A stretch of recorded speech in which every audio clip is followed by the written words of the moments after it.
Title: The Costume of Eternal Haunting. On Halloween night, in a small, forgotten corner of the city, Sarah wandered through dimly lit streets. The pale moon hung low in the sky, casting eerie shadows over the cracked pavement. The air was heavy with anticipation, and her heart raced with excitement. It was the one night of the year when anything could happen, and Sarah was determined to make it memorable. As she roamed the desolate streets, she came across a decrepit building, a once vibrant costume shop that now stood abandoned and covered in cobwebs. Its sign read, "Hallows Attire." She hesitated at first, her curiosity piqued. She had heard whispers about the mysterious Mr. Hallow, the eccentric owner of the shop. No one knew much about him, and he was rarely seen. Legend had it that he was a master of the arcane arts, and his costumes were said to possess strange and eerie powers. With a mixture of trepidation and excitement, Sarah pushed open the creaking door. The shop was a maze of forgotten costumes, dusty mirrors, and faded mannequins. The air inside was heavy with the scent of old fabric, and the dim, flickering candles created eerie, dancing shadows. In the corner of the shop, she spotted a tall, slender figure. It was Mr. Hallow, his long, twisted fingers stroking the delicate fabric of a black velvet cloak. His eyes, hidden behind round spectacles, glinted with an otherworldly light. "Welcome, dear child," Mr. Hallow greeted her, his voice a raspy whisper. "You've found your way to Hallow's Attire on this most auspicious night." Sarah was drawn to the cloak he held. It seemed to call to her, to beckon her closer. She couldn't tear her eyes away from it. "Would you like to try it on?" Mr. Hallow asked, his grin revealing teeth that glinted like polished onyx. Sarah hesitated but nodded. As she draped the cloak around her shoulders, it felt as if a shiver ran down her spine. She caught a glimpse of herself in a nearby mirror, and her reflection was transformed. The cloak made her look both elegant and mysterious, as if she were someone else entirely. "It suits you, my dear," Mr. Hallow said. "But remember, every costume has a price." Without another word, he disappeared into the depths of the shop, leaving Sarah alone with the hauntingly beautiful cloak. She felt a strange, unsettling energy coursing through her. With the cloak on, Sarah stepped back onto the desolate streets. To her surprise, she found herself transported to a grand ballroom, filled with people in the most extraordinary costumes she had ever seen. The chandeliers glittered, and the music played a haunting melody that seeped into her bones. She tried to take off the cloak, to leave this bizarre masquerade behind, but it clung to her like a second skin. Panic washed over her as she realized that she was trapped in a never-ending costume party. The other guests danced and twirled, their laughter a chorus of sinister glee. Sarah's heart pounded as she navigated the bizarre, endless party. She couldn't recognize the faces behind the extravagant masks, and their laughter sent shivers down her spine. She spotted a group of dancers whose limbs twisted and elongated, their bodies moving in unnatural, boneless ways. Another group wore costumes that bled and oozed, their faces obscured by grotesque masks. With every passing minute, the atmosphere grew more eerie and unsettling. The guests spoke in hushed whispers, their words unintelligible. Sarah felt a growing sense of dread as she realized that she might never escape from this eerie, surreal nightmare. Then, as the clock struck midnight, the music stopped abruptly and the guests turned to face her. Their masks seemed to leer and sneer, and Mr. Hallow emerged from the crowd, his eyes gleaming with malice. "Welcome to the eternal party," he hissed, "where the costumes are your destiny and the price is your soul." As the guests advanced, their hands reaching for her, Sarah knew she had made a deal with a mysterious stranger that had dire consequences. She had to find a way to break the curse and escape this nightmarish costume party. But in the twisted world of Mr. Hallow, the line between reality and nightmare blurred, and the consequences of her curiosity had led her into a never-ending night of haunting terror. The echoes of sinister laughter filled the air as the cursed costume clung to her, and the eternal party continued, its eerie and unsettling atmosphere binding her to its dreadful fate. Sarah had made a deal with Mr. Hallow, and she would pay the price for all eternity. Title: The Cursed Harvest of Destiny. The air grew colder as Emma walked down the winding path that led to the legendary pumpkin patch of despair. For years, the small, forgotten town had whispered tales of the supernatural powers that resided within the patch, a place where the darkest secrets of the future were carved into the very hearts of pumpkin. Emma had always been a skeptic. She scoffed at the idea of pumpkins predicting her destiny. But as Halloween night approached, the legends began to gnaw at her curiosity, and she decided to pay a visit to Old Man Jenkins, the keeper of the enigmatic patch. Old Man Jenkins was a haggard figure, his skin like wrinkled parchment, and his eyes obscured by cataracts. He was the last of a line of keepers, entrusted with the dark secrets of the pumpkin patch. His voice was a whisper, a mere rasp, as he welcomed Emma. "Ah, young one," he said, "you've come to test your fate. Enter the Patch of Despair. The pumpkin patch was unlike any Emma had ever seen. It stretched out endlessly, an endless sea of pumpkins, their orange skins aglow in the moonlight. The wind rustled through the leaves, creating an eerie, mournful symphony. Emma hesitated, then knelt beside a row of pumpkins. Their sinister carvings depicted scenes of doom and despair. One showed a shipwreck in a tempest, another a raven perched atop a skull, and yet another a desolate graveyard. "Choose your pumpkin," Old Man Jenkins urged. "Let the carving reveal your fate." Emma reluctantly reached for a pumpkin, feeling the weight of her skepticism heavy upon her. As she picked one, she noticed the carving, an ominous skull with hollow eyes and a sinister grin. It sent a shiver down her spine. She took the pumpkin to a rickety wooden table, where a small knife awaited. With trembling hands, she began to carve, allowing the knife to guide her. The shape that emerged was eerie, a twisted, gnarled tree with roots that reached for a sinister, dark sky. Old Man Jenkins watched with an unsettling smile. "A twisted tree," he muttered, "a symbol of your fate." Emma scoffed at the idea. "This is just superstition," she declared. But as she placed the carved pumpkin on the ground, a strange transformation occurred. The ground beneath her feet trembled, and the sky above seemed to crack and crumble. The world around her twisted, and she found herself standing in a desolate, haunted forest. The shadows were long and menacing, and eerie whispers filled the air. A mournful wind rustled the trees, and Emma's heart pounded in her chest. The twisted tree she had carved loomed before her, and its roots reached out as if to entangle her. Despair washed over her, and she realized that the legend of the pumpkin patch of despair was not just superstition. It was a doorway to a future of doom and darkness. Emma tried to escape the haunting forest, but no matter which direction she turned, the path led her deeper into the gloom. The sinister carvings of pumpkins surrounded her, each one a testament to a future she could not escape. As she continued to wander through the ghostly forest, Emma came across unsettling scenes that matched the carvings she had chosen. A shipwreck lay in ruins, with eerie, ghostly sailors still manning the broken vessel. A raven perched atop a skull, its black feathers glistening in the dim light. And in the heart of the desolate forest, a graveyard stretched out, its tombstones standing like silent sentinels. With each step, Emma's fear deepened, and the weight of her choices pressed upon her. She had scoffed at the legend of the pumpkin patch of despair, but now she was living it, trapped in a world of foreboding, her destiny carved into her very soul. Desperation gnawed at her as she searched for a way out, but the haunted forest seemed endless. The ghostly figures of sailors whispered to her, the raven cawed ominously, and the tombstones bore names that sent shivers down her spine. Hours passed, or perhaps it was an eternity in that haunted realm. Emma felt a growing sense of despair, realizing that she could never escape the future she had carved for herself. Then, just as hope seemed lost, Old Man Jenkins appeared, his voice like a distant echo. "You've seen your destiny, young one," he whispered. "Now it is time to embrace it." With those words, the forest dissolved, and Emma found herself back in the pumpkin patch, her sinister pumpkin by her side. She felt as if she had glimpsed the very depths of her soul, and the weight of her choices lay heavy upon her. Emma left the patch of despair, her skepticism shattered. She had come seeking answers, and she had found them in a world of darkness and foreboding.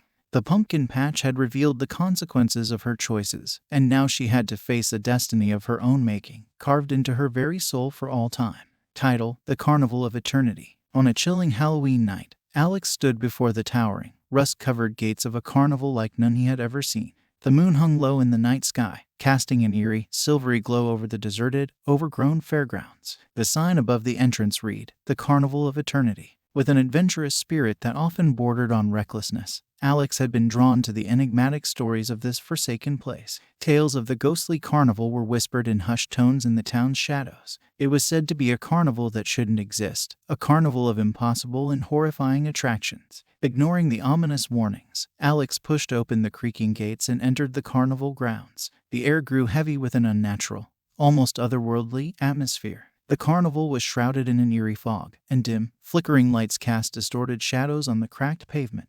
He ventured deeper into the fairgrounds, his heart pounding with a mixture of trepidation and thrill. The attractions were unlike anything he had ever seen. There was a carousel with ghostly horses that galloped endlessly in a haunting, ethereal dance, and a Ferris wheel that spun with a ghostly, disembodied laughter. As he explored further, Alex encountered a twisted hall of mirrors, each reflection showing a different version of himself, each one more sinister than the last. He felt his sanity fray as he stared into the distorted reflections, each one whispering unsettling secrets. The carnival barker, a mysterious figure with a top hat and a crooked smile, appeared before him. "Welcome to the Carnival of Eternity.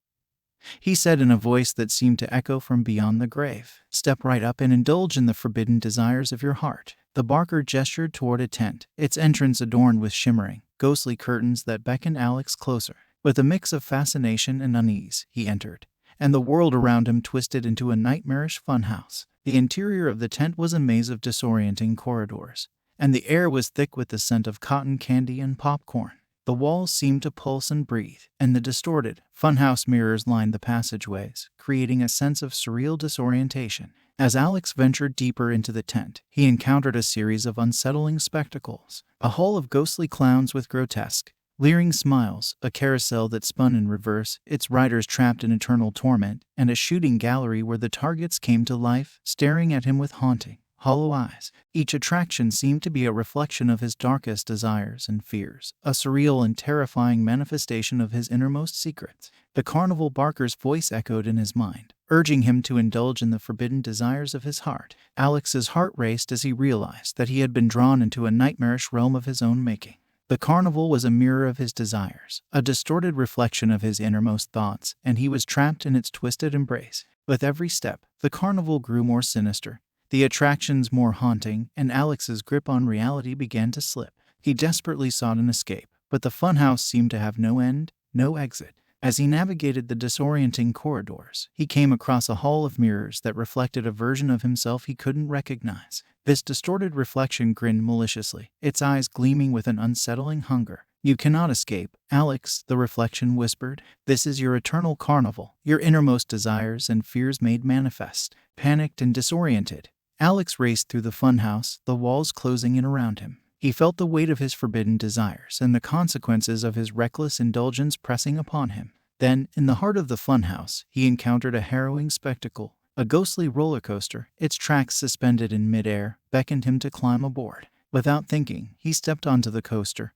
and it rocketed forward at an unnatural speed. As he hurtled through the twisting, nightmarish tracks, Alex felt as if he were being pulled deeper into the carnival's dark heart. The world around him blurred, and ghostly apparitions leered and laughed as he passed them by. The roller coaster finally came to a screeching halt, and Alex found himself back at the entrance of the carnival, the barker's sinister smile greeting him. "Indulge in your desires," the barker whispered, "for this is your eternity." Desperation overwhelmed Alex as he realized that he was trapped in a never-ending cycle of his own making. The carnival was a reflection of his innermost desires, and he had fallen into its endless embrace. With a final, chilling laugh, the barker faded into the night, leaving Alex alone in the deserted carnival grounds. The moon hung low in the sky, casting an eerie, silvery glow over the forsaken fairgrounds. The consequences of his reckless indulgence had brought him to the carnival of eternity, a surreal and terrifying world where he would be forever trapped in the reflection of his desires. The carnival, a nightmarish mirror of his own making, had become his eternal torment, and he was destined to wander its distorted attractions for all time. Title: The Haunting of the Compassionate Soul. On a misty Halloween night, as the wind whispered eerie secrets through the trees, Amy walked through her quiet, dimly lit neighborhood. Her heart was filled with a sense of nostalgia, for she remembered the joy of trick-or-treating in her youth. But this year, there were no children in colorful costumes knocking on her door. As she strolled along the desolate streets, a strange sensation washed over her. It was as if something unseen was tugging at her heart, urging her to explore the depths of the night. Following the eerie pull, she wandered into a part of the neighborhood she had never seen before. There, she discovered a group of children, huddled together in tattered costumes. Their faces were pale and gaunt, their eyes empty and forlorn. "Are you lost?" Amy asked, her voice filled with concern. One of the children, a little boy in a ghost costume, nodded. "We can't find our way home," he whispered. Amy's heart ached with sympathy as she knelt down to speak with the children. They explained that they had been trick-or-treating when they had become disoriented, and now they were unable to find their way back. Without hesitation, Amy offered to help. She led the children through the misty streets, trying to retrace their steps and find their homes. But no matter how far they walked, they seemed to be caught in an endless loop, returning to the same spot where they had first encountered her. The night grew darker, and the sense of unease deepened. The children began to tell Amy stories of their lost homes, describing the streets, the houses, and the rooms in detail. But as Amy searched, there were no signs of these places, no familiar landmarks to guide them. With each passing minute, Amy felt a growing sense of dread, as if the very fabric of reality was unraveling around them. The mist thickened, and the world seemed to blur and warp. The children's faces grew more pallid, their voices fainter, as Amy continued to lead them through the misty night.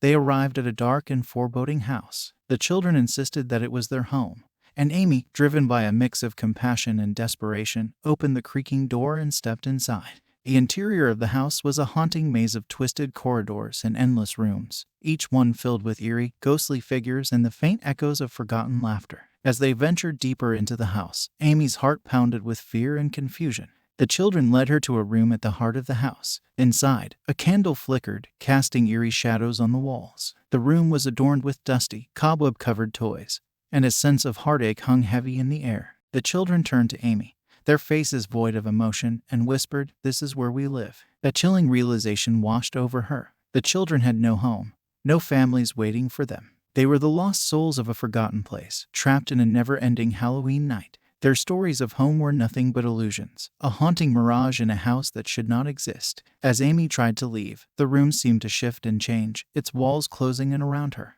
The children's laughter turned into haunting cries, and the once familiar door had disappeared. Panic gripped Amy as she realized that she, too, was trapped in this nightmarish place. The compassionate act that had led her to help the lost children had become a curse, binding her to a world of eternal darkness. With each passing moment, the house revealed more of its sinister nature. The walls bled with ghostly apparitions. The toys came to life with eerie creaks and whispers, and the mist that enveloped the house seemed to seep into her very soul. Desperation overwhelmed her as she tried to find a way out, but the house's corridors were ever-changing, its rooms shifting and twisting, and the lost children had transformed into eerie, spectral figures. In the heart of the house, Amy came face to face with the haunting truth. The lost children were not what they seemed. They were the trapped souls of the compassionate souls who had tried to help them. And now, Amy was one of them. The night had become a never-ending nightmare, a world of lost souls and forgotten homes, bound together in a haunting, heart-wrenching existence. Amy's compassion had led her to this dreadful fate,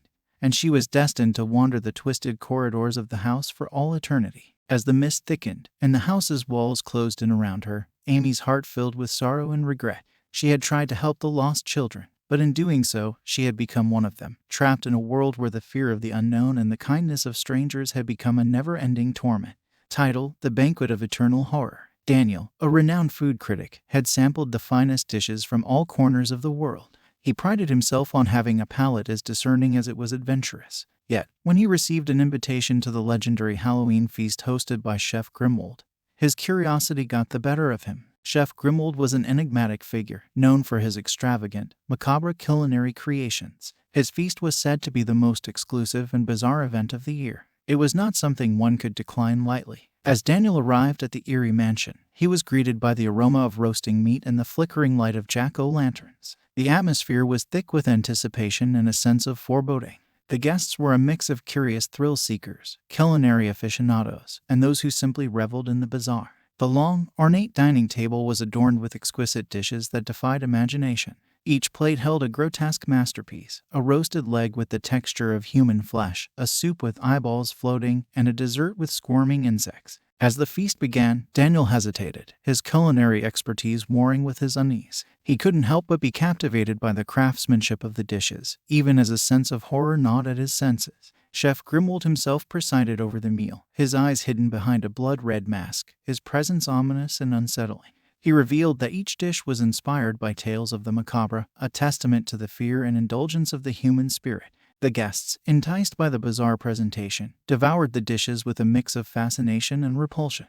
Each bite was an assault on the senses, a shocking, sensory journey into the unknown. As the night wore on, the atmosphere grew more chilling, and the guests began to exhibit strange and unsettling behaviors. Some laughed manically, while others wept uncontrollably. Daniel felt a growing sense of dread as he realized that the feast was not just an extravagant culinary experience, it was a descent into madness. Then, Chef Grimwold revealed the horrifying truth. The dishes were not just inspired by tales of the macabre, they were created with actual human flesh. The guests, in their indulgence, had become part of a horrifying banquet, their senses dulled by the grotesque feast. Panic swept through the dining room as the guests realized the extent of their participation in the nightmarish event.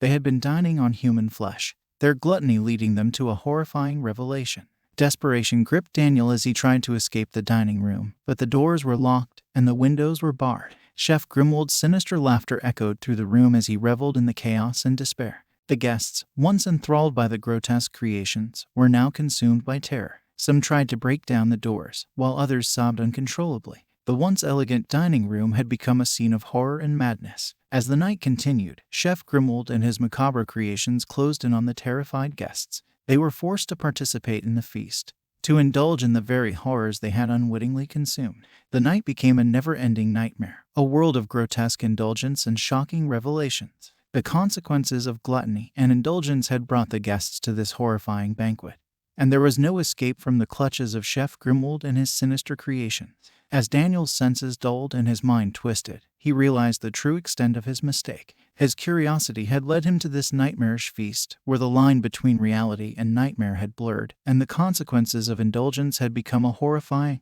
grotesque reality. As the night stretched on, Chef Grimwald and his creations reveled in the chaos and terror, and the once discerning food critic had become just another guest in the banquet of eternal horror, trapped in a world where the boundaries of taste and morality had been gruesomely crossed. Title: The Haunting of the Unfinished Pumpkin. Sam, a troubled child with a penchant for the mysterious and the unexplained, sat alone in the dimly lit attic of his old, creaking house. Halloween night had arrived, and while most children were out in their costumes, trick-or-treating in the streets, Sam had chosen a different path. He had decided to carve a pumpkin like no other. The pumpkin he had chosen was misshapen and withered, unlike the perfectly round, vibrant ones that adorned most doorsteps on Halloween. It was as if the pumpkin itself had been cast aside and forgotten. With a sense of anticipation that bordered on obsession, Sam carefully carved into the pumpkin, but he did so with a strange intent.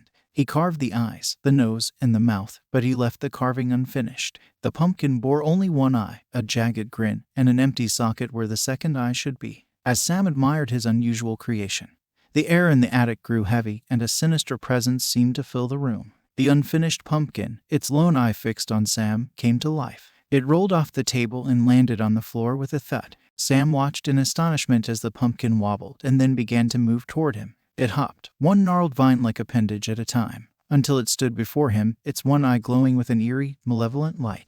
"What are you?" Sam whispered, a mixture of fear and fascination gripping his heart. The pumpkin responded with a series of eerie, guttural sounds that sent shivers down Sam's spine. It seemed to be beckoning him, urging him to follow. Sam, unable to resist, trailed after the animated pumpkin as it led him down a winding, shadowy staircase and into the depths of the house. The pumpkin's eerie glow illuminated the way, and it led Sam through the dark, winding corridors of the old house. It seemed to be guiding him toward a hidden secret, a dark mystery that was slowly unraveling. As they reached the heart of the house, they came upon a locked door. The pumpkin's eye glowed with an unsettling intensity, and it seemed to be pleading with Sam to unlock it. With trembling hands, Sam inserted a key that he had never known he possessed, and the door swung open. What lay beyond was a nightmarish room filled with eerie, disembodied eyes that stared at him with unblinking intensity. The room seemed to stretch on endlessly, and the eyes whispered secrets and echoed the cries of the forgotten and the neglected. The pumpkin's eye locked onto one of the eyes in the room, and it began to carve the missing eye into its own socket. Sam watched in shock as the pumpkin transformed, its expression shifting from malevolence to one of yearning and despair. As the carving continued, the pumpkin revealed a dark secret. It had once been a child, much like Sam, who had been trapped in the attic, forgotten and abandoned. The unfinished pumpkin had become a vessel for the child's restless spirit, seeking to complete the carving that had been left unfinished in life. The child's story was one of sorrow and tragedy, a tale of abandonment and longing. As Sam listened, he felt a deep sense of empathy and sorrow for the child's plight. With the carving complete, the pumpkin's eerie glow faded, and it returned to its inanimate state. The room of disembodied eyes fell silent, and the child's spirit was finally at rest. Sam, now bound to the room and its haunting secrets, realized that he had uncovered the truth behind the unfinished pumpkin. The fear of unfinished business, of neglect and abandonment, had led the child's spirit to seek completion through Sam's carving. As he sat alone in the attic, the room of disembodied eyes watching over him, Sam knew that he would forever be bound to the mysterious and the unexplained. He had uncovered a dark secret, one that would haunt him for the rest of his days, a reminder of the consequences of unfinished business and the yearning of forgotten souls. The Halloween night had taken a sinister turn, and Sam had become a part of a chilling tale, one that would be whispered in the dark corners of the town for years to come. The unfinished pumpkin, its secrets revealed, had found a sense of completion, but Sam had been forever bound to a world of mystery and the unknown, his fate entwined with the forgotten child's restless spirit. Title: The Phantoms of Hollow Street. Karen, a skeptic by nature, had always dismissed stories of the supernatural as mere fiction. When she moved to the quiet neighborhood of Hollow Street, she paid little attention to the unsettling tales that surrounded it. But on Halloween night, the street revealed its darkest secrets. Hollow Street was a place where old, weathered houses stood sentinel, their time-worn facades hinting at a sinister history. The residents were known to share stories of ghostly apparitions, strange sounds in the night, and a feeling of unease that seemed to pervade the very air. Karen had moved to the neighborhood to escape the hustle and bustle of the city, and she had chosen one of the older houses on the street for its charming, vintage appeal. As she settled into her new home, she couldn't help but overhear the whispered tales of the street's phantoms and eerie occurrences. On Halloween night, Hollow Street took on a sinister aura. The air grew heavy with an unsettling presence, and the moon cast eerie shadows upon the quiet houses. Karen, despite her skepticism, couldn't help but feel a sense of unease as she prepared for the evening.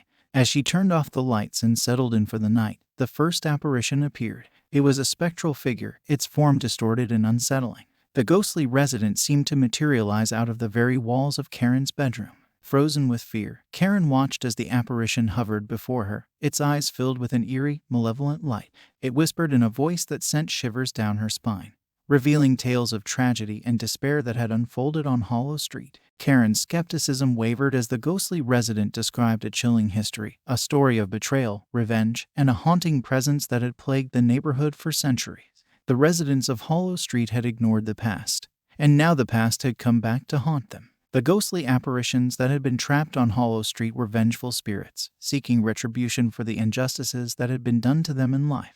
The houses that Karen had admired were not merely old, they were haunted by the memories of the past. As the night wore on, Karen encountered more of the street's ghostly residents. They appeared with a haunting regularity, each one sharing their tale of sorrow and revenge. Their presence was palpable, and the sense of unease that had pervaded the street had become a menacing, chilling reality. Desperation gripped Karen as she realized that she was trapped in a world of vengeful spirits. The residents of Hollow Street were determined to ensure that the past could no longer be ignored, that the injustices of history would be acknowledged. Karen knew that she had to escape, to flee the haunted neighborhood and the vengeful spirits that sought retribution.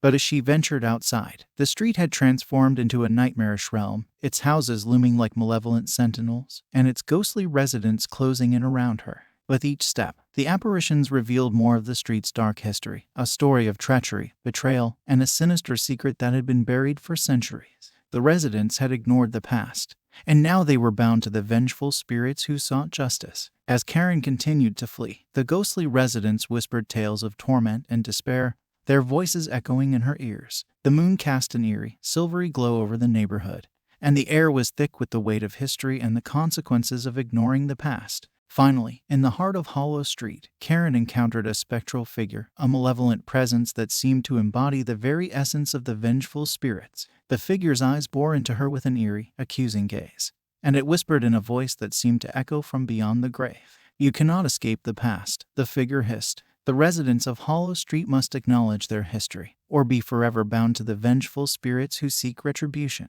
With those words, the world around Karen seemed to blur and shift, and she found herself back in her own bedroom. The ghostly apparitions had disappeared, and the moon cast a soft, silvery glow over the neighborhood. Karen knew that she had been granted a second chance, a warning from the vengeful spirits of Hollow Street. The consequences of ignoring the past had been revealed, and she was determined to ensure that the residents of the neighborhood would acknowledge the chilling history that had been buried for so long. As she looked out at the quiet houses of Hollow Street, she knew that the neighborhood would never be the same.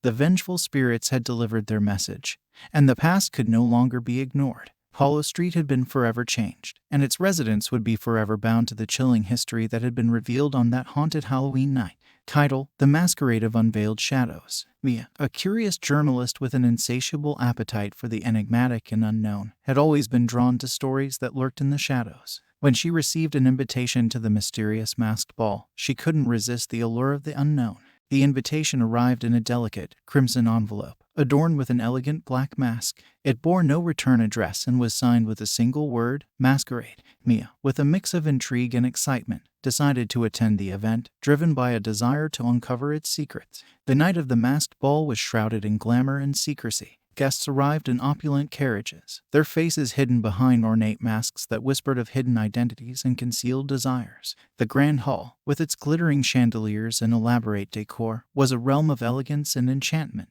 As Mia entered the ballroom, she couldn't help but be captivated by the masked guests who moved with grace and mystery. Their attire was extravagant, and their masks concealed their true selves, creating an atmosphere of enigma and intrigue. Mia mingled with the guests, her journalistic instincts sharpened by the sense that something extraordinary was unfolding.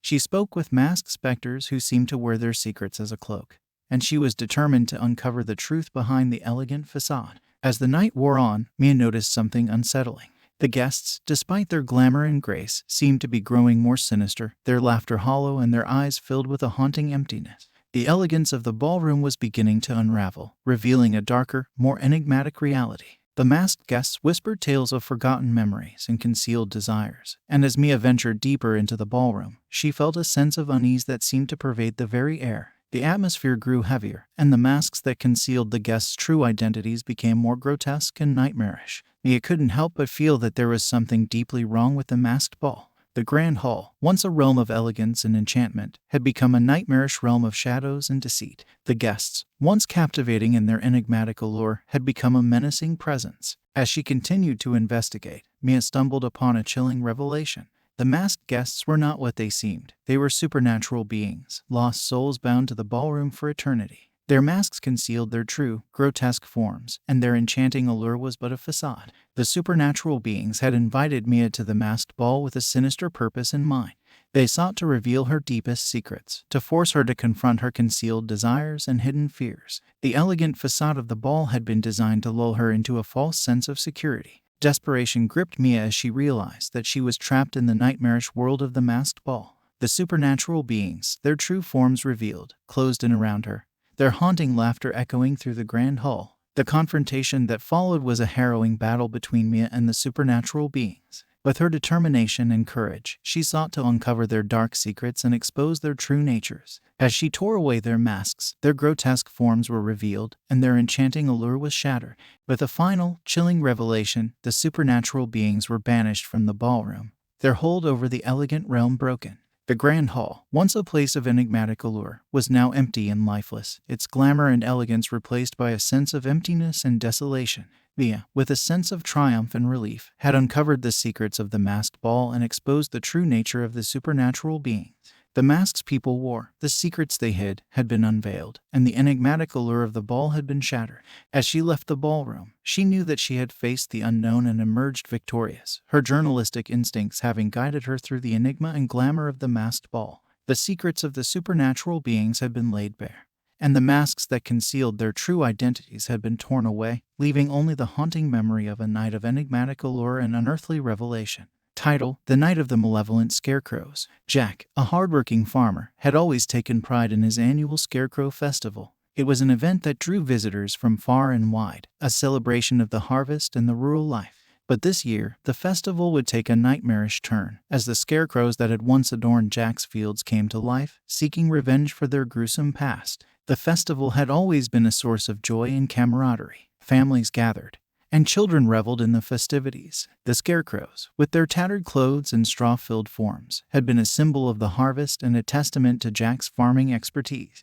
But what the festive outgoers did not know was that the scarecrows that had once stood silently in the fields had been the victims of cruelty and neglect. Jack, in his pursuit of a bountiful harvest, had used the scarecrows as a means to an end, often ignoring their shabby appearance and their desperate pleas for mercy. As the festival commenced, the scarecrows that now adorned the fields seemed to be different.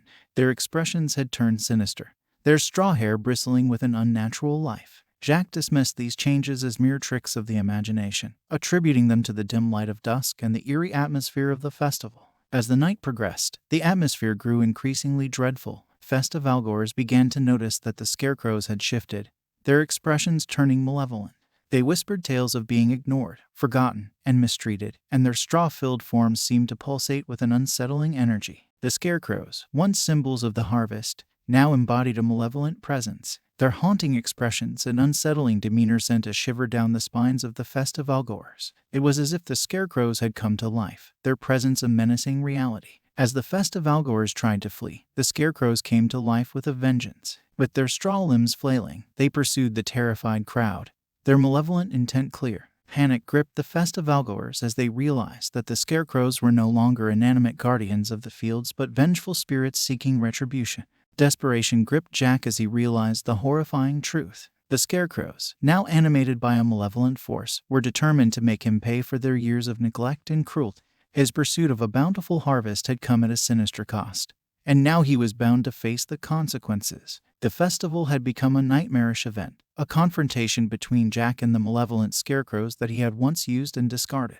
As he tried to escape, the Scarecrows pursued him relentlessly, their straw-filled forms shifting and writhing with an unnatural energy. With each step, the Scarecrows whispered tales of neglect and cruelty, their voices filled with anger and despair. The festival that had once been a source of joy and camaraderie had become a realm of dread and vengeance. In the heart of the festival, a chilling revelation awaited Jack. The Scarecrows, now animated by a sinister force, revealed their true forms, their straw limbs transforming into grotesque, nightmarish creatures. Their expressions were contorted with pain and hatred, their haunting presence an embodiment of the consequences of neglect and cruelty. The confrontation that followed was a harrowing battle between Jack and the malevolent Scarecrows. With each step, Jack realized the extent of his cruelty and neglect, and the horrifying consequences that had led to this nightmarish event. As he stood in the heart of the festival, the malevolent Scarecrows closed in around him, their voices filled with anger and despair. The festival that had once been a source of joy and camaraderie had become a realm of dread and vengeance. With a final, chilling revelation, Jack understood the true nature of the malevolent Scarecrows. They were the embodiment of the consequences of neglect and cruelty, the haunting presence of the past come back to seek retribution.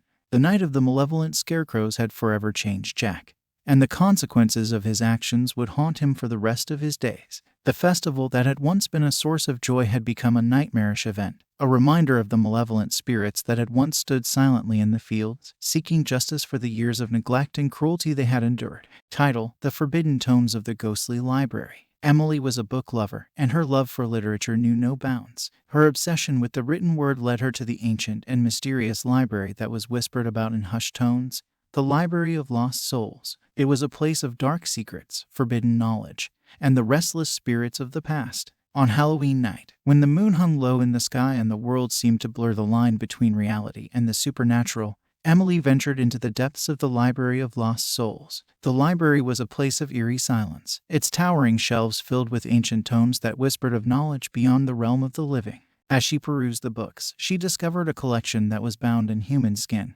their covers cold to the touch and their pages filled with secrets too dark to fathom. The librarian, a vengeful spirit who had been trapped within the library for centuries, watched her every move with malevolent eyes. One of the forbidden books beckoned to her, its cover adorned with an intricate design that seemed to pulse with an unnatural energy. As Emily reached for it, the librarian, a ghostly figure with hollow eyes, appeared before her, his presence chilling and oppressive. "Read from the book," the librarian hissed, his voice a haunting whisper that sent shivers down Emily's spine. "Learn the secrets of the past and the price of forbidden knowledge." As Emily began to read from the book, the library transformed around her. The shelves stretched into infinity, and the ancient tomes whispered tales of darkness and despair. Emily was drawn into a terrifying journey, a descent into the world of forbidden knowledge and the consequences of curiosity. The first revelation was a chilling one. The book revealed a tale of a scholar who had sought to unlock the secrets of life and death, a man driven by a relentless pursuit of knowledge. His experiments had led to the creation of a malevolent force, a vengeful spirit that had haunted the library for centuries. As Emily continued to read, she realized that she was not alone in the library. The vengeful spirit, trapped within the forbidden book, had been awakened by her reading, and it sought to exact its revenge on the living.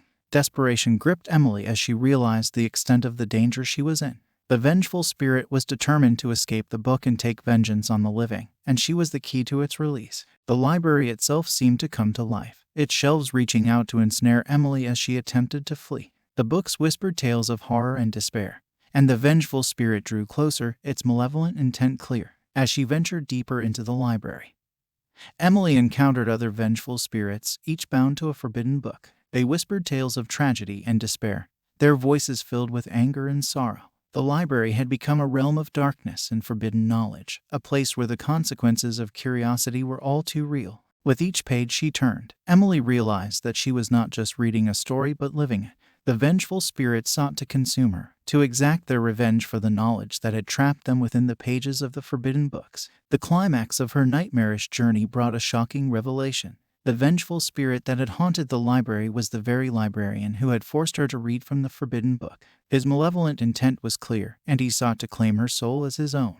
With a final, chilling escape, Emily managed to flee the library and return to the world of the living. The vengeful spirit was left trapped within the forbidden book, his haunting presence a reminder of the price of forbidden knowledge. As she left the library behind, she knew that the experience would haunt her for the rest of her days. The consequences of forbidden knowledge and the price of curiosity had been revealed in the Library of Lost Souls, a place of dark secrets and restless spirits, where the line between the living and the supernatural had blurred, and the world of books had become a nightmarish realm of haunting, intellectual terror.